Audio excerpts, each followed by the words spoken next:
Hi guys, so ito yung problem ng loss units na meron ng average and FIFO. Okay, so listed problem number 3 dun sa reference book natin kay De Leon, edition 2019 edition sa page 324. So the following data were taken from the books of Denver Company, which manufactures a single product through a two-department manufacturing process, machining and finishing.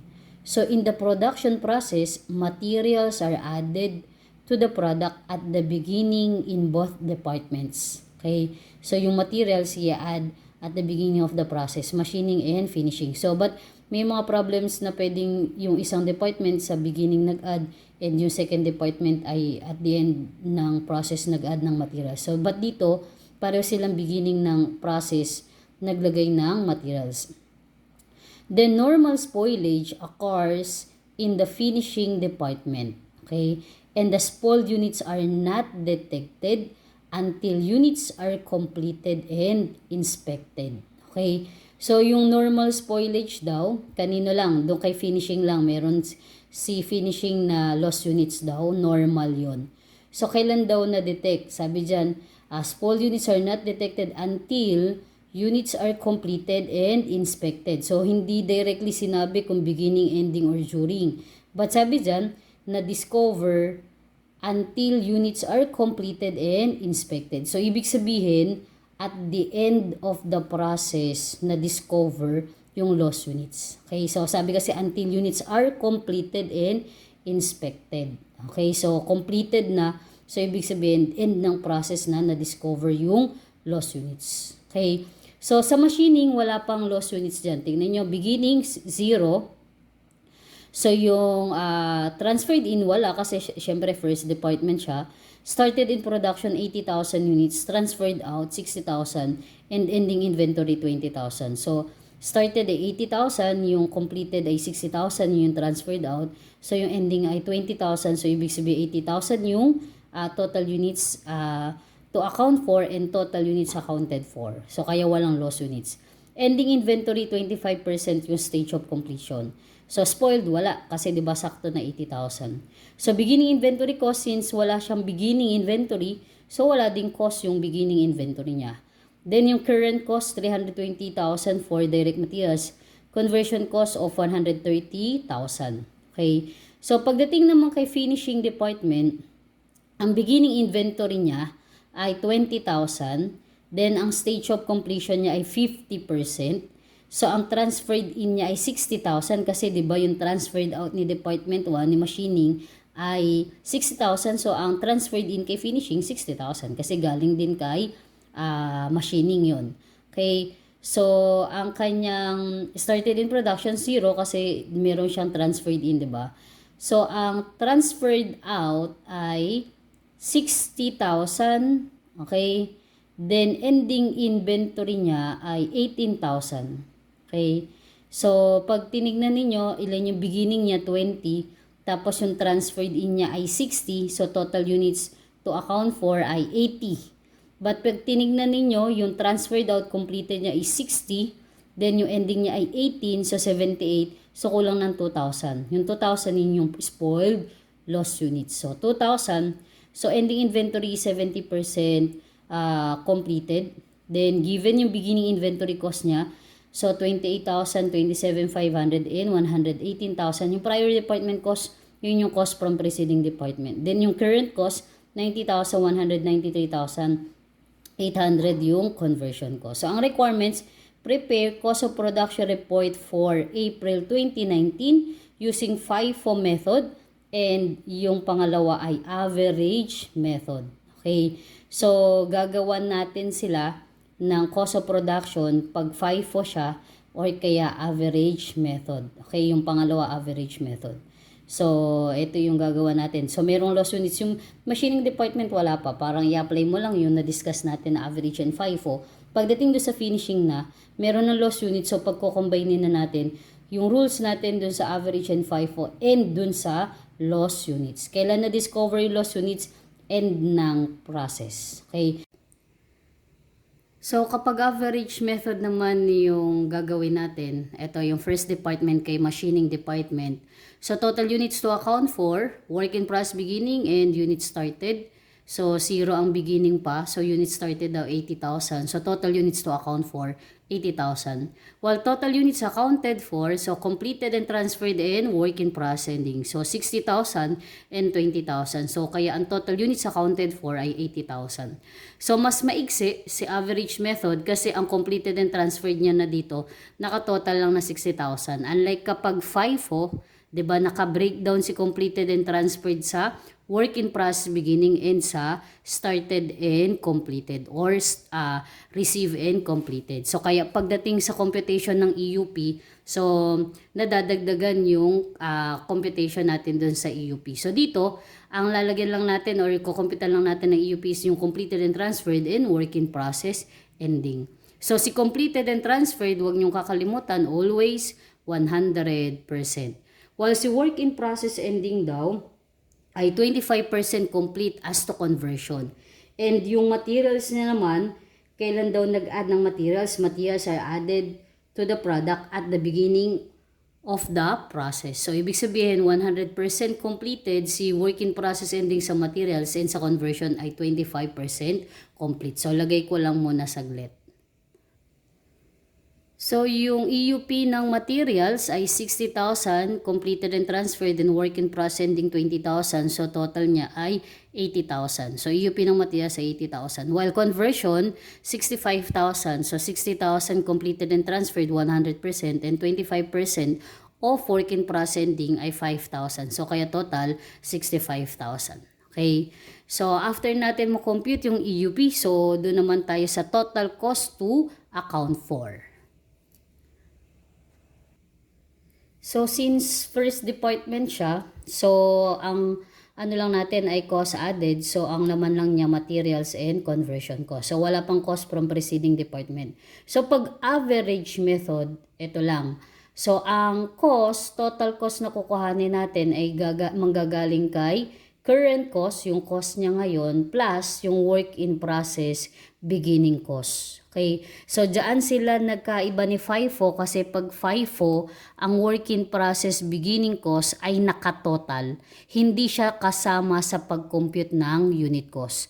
So but pag average method, si work in process beginning cost kasama sa pag-compute ng unit cost. Kasi i-add yung current cost and work in process beginning para makuha yung total cost.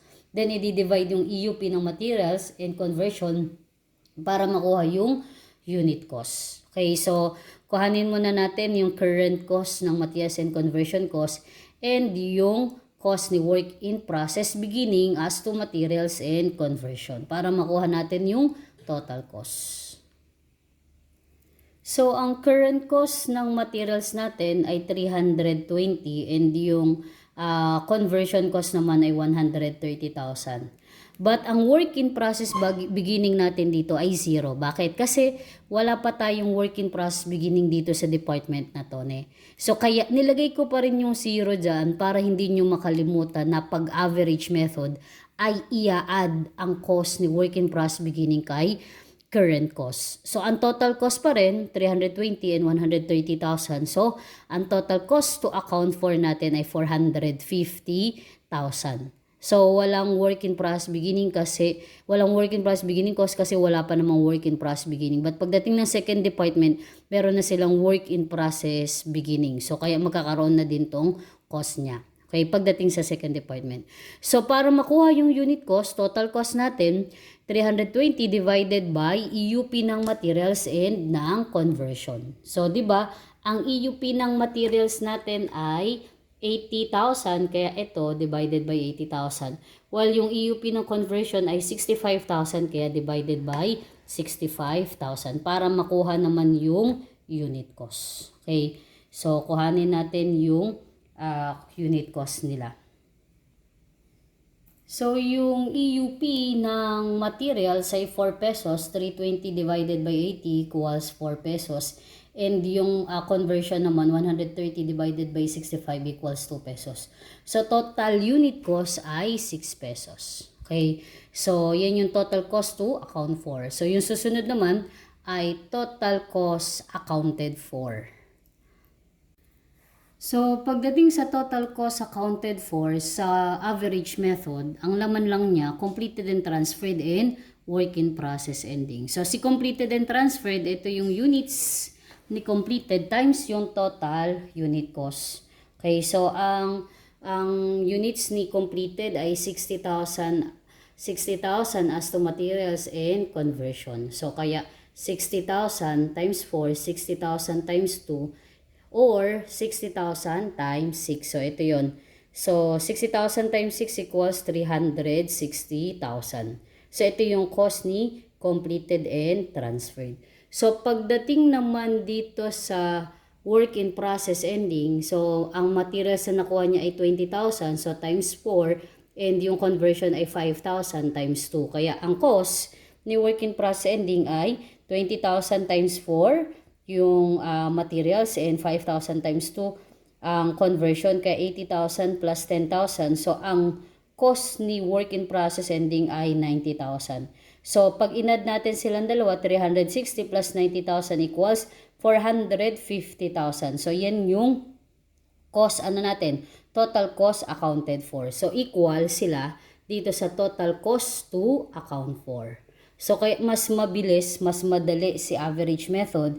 Bakit? Kasi dito, yung completed and transferred, hindi natin kailangan hiwalay, i-separate yung galing kay work in process beginning and dun kay started units. Okay? So, kaya mas maigsi at mas madali yung average method. Okay? So, but anyway, kapag memorize mo naman yung format nila, ay hindi ka naman malilito kay average and kay FIFO. So, basta tandaan nyo lang kung saan sila nagkaiba. Okay? So, pakita ko naman yung buong cost of production report ni machining department using average method. So, ito yung cost of production report ni machining department using average method. Hindi ko na nalagyan ng heading ni. So, work in process beginning and units started, 80,000 total units to account for. So, total units accounted for 80,000. So, completed and transferred, always 100%. Okay? So, kaya ang EUP niya ay 80,000, 65,000 ang conversion.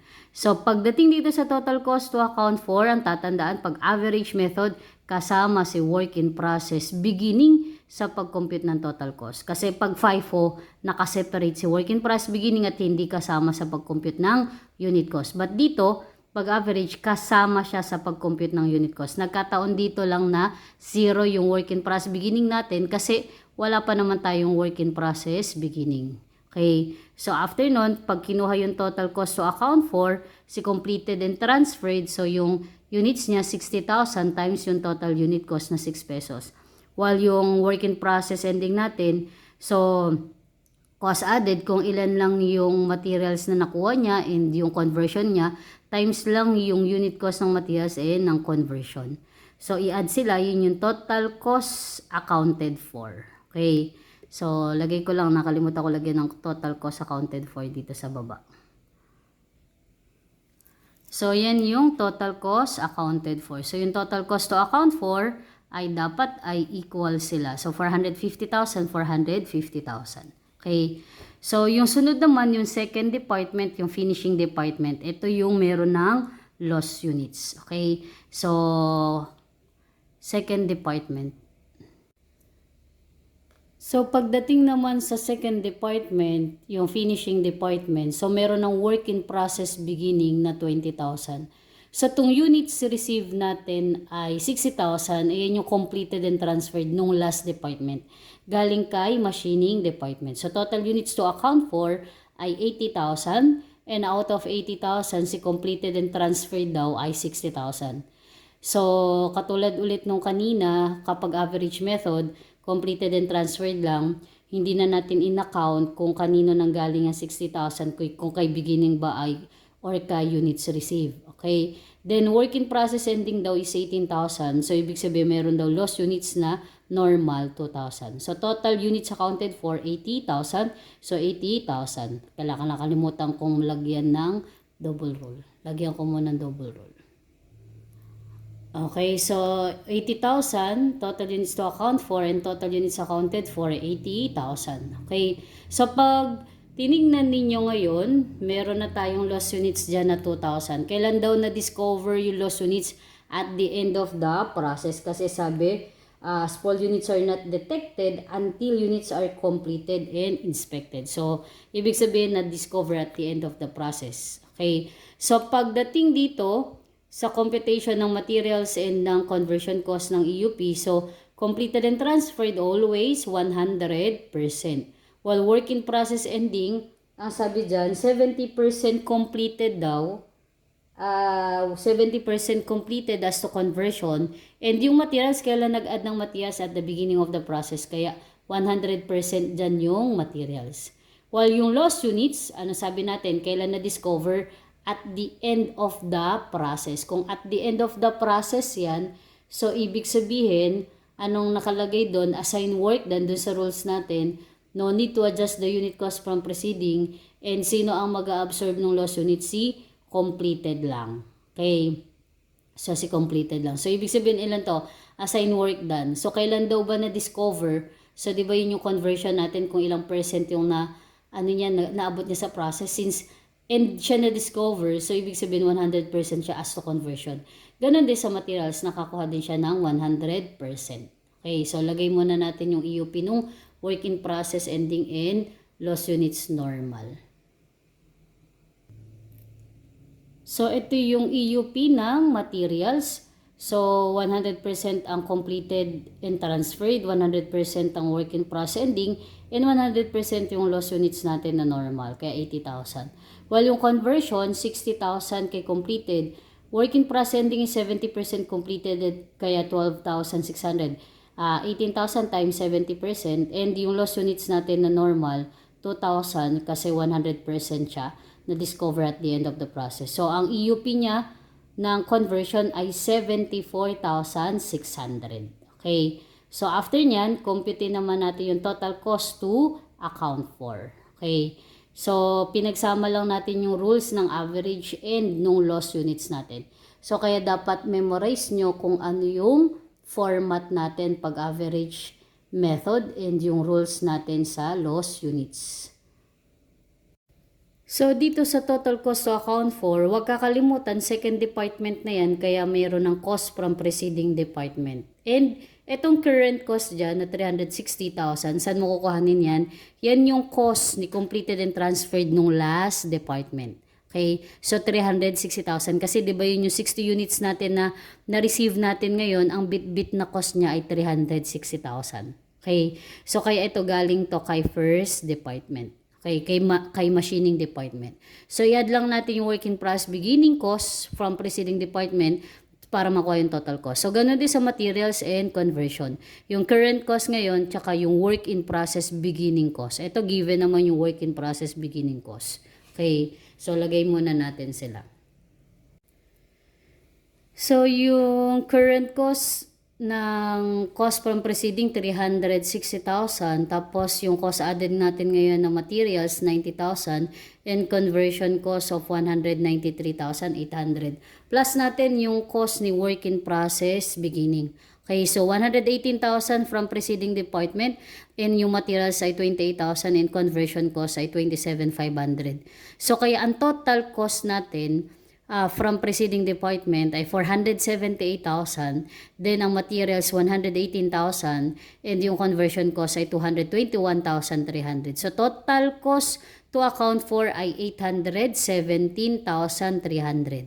So divided by EUP lang para makuha si unit cost. So huwag kakalimutan, pag average method kasama si work in process beginning sa pag-compute ng unit cost. Okay? So kaya pagdating dito sa EUP ng cost from preceding department, ano tatandaan? Ano laman nito? Units received plus work in process beginning. Okay? Si FIFO, ano lang, units received lang.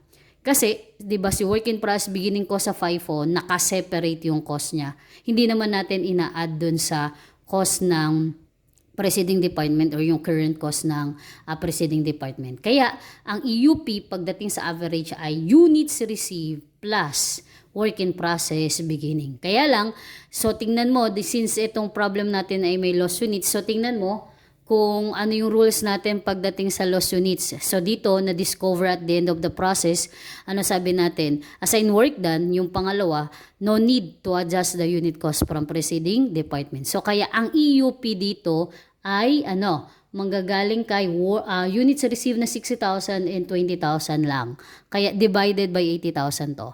So wala kang ile-less, wala kang ima-minus kasi sabi no need to adjust the unit cost from preceding department. But kung beginning na discover yung loss units doon, merong adjust the unit cost from preceding department. Doon natin nile-less yung loss units. Okay? So kaya mahalaga class, alam mo yung rules pagdating sa loss units and alam mo yung format pagdating sa average and FIFO kasi pagsasamahin lang naman natin silang dalawa. Okay, magiging mahirap ang loss units, yung average and FIFO, itong process costing, pag hindi nyo talaga memorize yung rules. Hindi nyo alam kung ano yung gagawin, kung na-discover beginning or end ng process, and kung hindi mo alam yung format ng cost of production report kapag average and FIFO. So medyo mahaba lang siya but mas simple lang naman, 'di ba? Madali naman siyang tandaan.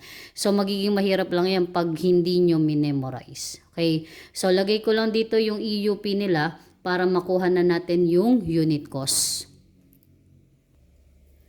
So kaya pagdating dito sa unit cost ng preceding department, 478,000 divided by 80,000. Nilagyan ko ulit ng box kasi dyan marami nagkakamali. So ano yung laman lang yan? Units received plus work in process beginning units. Okay, so ito yan ha, 80,000 kasi baka mamaya malito kayo. Merong 80,000 dito tsaka 80,000 to. So ito yon 80,000. So ano yan? Ito yon units received na 60,000 tsaka 20,000 na work in process beginning. Okay? So, hindi tayo nag-less dyan ng loss units. Bakit wala tayo ni-less dyan na loss units?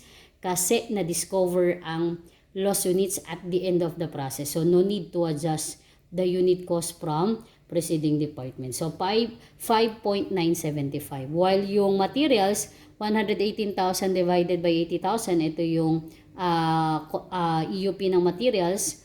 So, 1.475. While yung conversion cost, 221,300 divided by 74,600, ito naman yung EUP ng conversion. So, 2.96649. Ito, mahaba to. So, sabi ko sa inyo, 5 decimal yung gamitin natin para ma-safe ne. So, ni-round off lang natin yan. So, kaya 2.96649. So, ang total unit cost, 10.41649. Okay? So, i-account naman natin kung saan mapupunta itong 817,300. Okay, so loss units ay na-discover at the end of the process. So, ano sabi natin? Assign work done, no need to adjust the unit cost from preceding department, and yung cost ng loss units ay si completed ang mag-a-absorb. Okay, so kaya lagay natin dun sa total cost accounted for naman. Okay. So, pagdating dito sa total cost accounted for, so ang completed and transferred natin, tandaan, loss units na discover at the end of the process, kaya siya ang mag-absorb ng cost ng loss units. So, anong gagawin? So, yung units niya, ito, 60,000, di ba? Ang completed natin ay 60,000. 60,000 times 5.975, 60,000 times 1.475, and 60,000 times 2.96649. Or, pwede nang gawin nating 60,000 times yung total unit cost lang. Okay, ito yon. But since loss units natin ay na-discover at the end of the process, so ito, kuhanin yung cost niya, ang mag-absorb IC completed lang. 2,000 times 5.975, 2,000 times 1.475, 2,000 times 2.96649, or 2,000 times 10.41649. Ito, ni-round off lang natin to, no? So, pwede na din namang i-shortcut yan na 62,000 times 10.41649. So, ang makukuha natin, 645,822.38. Okay? So, pag tinanong magkano yung cost ng loss units natin na inabsorb ni completed. Ito yon 2,000 times 10.421649. Kuhanin nyo na lang. Yan yung cost nung lost units natin na normal. Okay? So, wag kakalimutan na discover at the end. Kaya ang mag-absorb lang ay si completed lang. So, wag kalimutan na i-add nyo to. Okay? So, yung cost ng lost units. So, after nyan, kuhanin naman natin yung cost ni work in process ending. So, pagdating sa work in process ending naman, so 18,000 times 5.975. So, ito yon, diba? Yung 18 units yung nakuha nyo from preceding department times yung unit cost ng preceding department. 18,000 times 1.475 naman kapag dating sa materials, and 12,600 naman times 2.96649 para sa conversion. So, kaya pag kinumpute natin sila, so, lalabas dyan, to, cost from preceding department, 107,550. Ang cost ng materials ay 26,550. And yung cost naman ng conversion cost ay 37,377.774. So, pag tinotal natin, ang cost ng work in process ending is 171,497.774. So, pag inad natin yan, so ito, due to rounding off, so ito yun, pagdating natin dito sa total cost accounted for, so ira-round off na natin sa para maging equal sila dito. So 817,300. So total cost to account for is 817,300. Total cost accounted for ay 817,300. Pag tinanong cost na completed, 645,822.38. Pag tinanong cost ng work in process ending, 171,497.774. Okay, so ganun lang siya. Pakita ko sa inyo naman yung cost of production report na buo niya pagdating dito sa average method.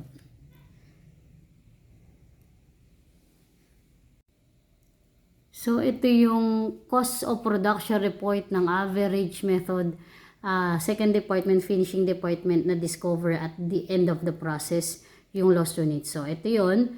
So, ito merong lost units dito. So, sabi natin sa rules, kapag end ng process na discover, assign work done. So, yan, meron kaya 2,000, 2,000.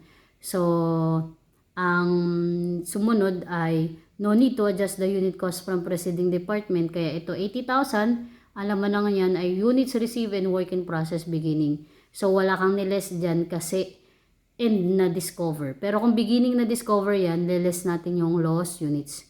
So, ito yung unit cost nila. Okay? So, yung pangatlo, ang mag-absorb pag end ng process na discover ay si completed lang. Kaya ito, inad natin yung cost ng lost units para makuha yung cost ng completed and transferred. Okay? So, ganyan lang class kapag dating sa lost units na discover at the end of the process. Okay? So,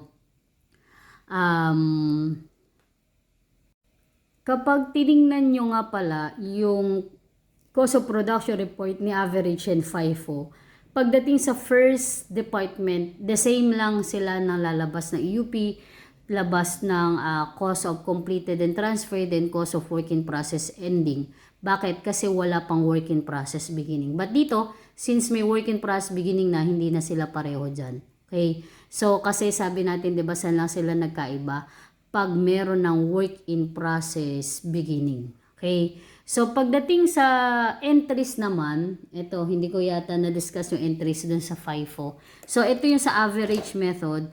Pag in-entryhan natin yan, so, ang entry dati, pag in-entry natin, diba, debit, work in process, department 2, and credit yung materials, payroll, and factory overhead. Diba, ganon? So, sineseparate natin. So, pwede din natin pagsamahin na yung pang department 1, tsaka yung pang department 2. Okay? So, kaya pag in-entry mo yon, debit work in process, department 1, kung magkano yung cost ng materials, debit work in process ni department 2, and credit materials. So, ganun siya. So, hiniwalay na siya. So, ang materials ni work in process, department 1 and department 2. Okay? So, pagdating naman kay payroll, debit work in process department 1, debit work in process department 2, and credit payroll. and factory overhead, kung pinagsama na yung payroll and factory overhead. Then tapos kapag tinransfer natin yung cost ni work ni beginning ni Department 1, so debit work in process Department 2 and credit work in process Department 1. And yung last, ita-transfer yung cost naman na na-complete kay Department 2 kay finished goods. So debit finished goods and credit work in process Department 2. Okay? So ito yung nasa libro natin naman na entry. So yan, debit work in process machining department 320,000 and debit work in process finishing department 90,000. And credit material. So yan yung cost ng materials, current cost ng materials sa department ni machining and finishing. Yung pangalawa, debit work in process 130,000, debit work in process finishing department. Yung una ay machining department and credit payroll and factory overhead applied. Yan pinagsama na yung cost ng labor and factory overhead. Kaya ano yan yung conversion cost. So 130,000 yung first department na cost ng conversion and yung 193,800 yun naman yung cost ng conversion natin sa second department kay finishing. Kaya credit, payroll and factory overhead applied 323,800.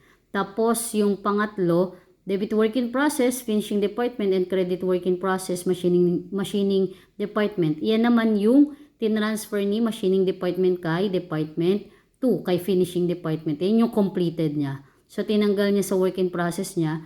So, itinransfer kay finishing department. And yung number 4, yan yung completed naman kay finishing department. So, debit finished goods and credit work in process finishing department 645,823. Diyan kasi nag-round off siya. 4 decimal yata yun ni round off niya. So but pareho lang naman din. So 645,823 sa atin 645,822.38. Okay, so tingnan nyo lang din doon sa problem kung paano kung ilang decimal nyo ira-round off. Okay, so ganyan lang class pagdating sa average method na discover at the end of the process.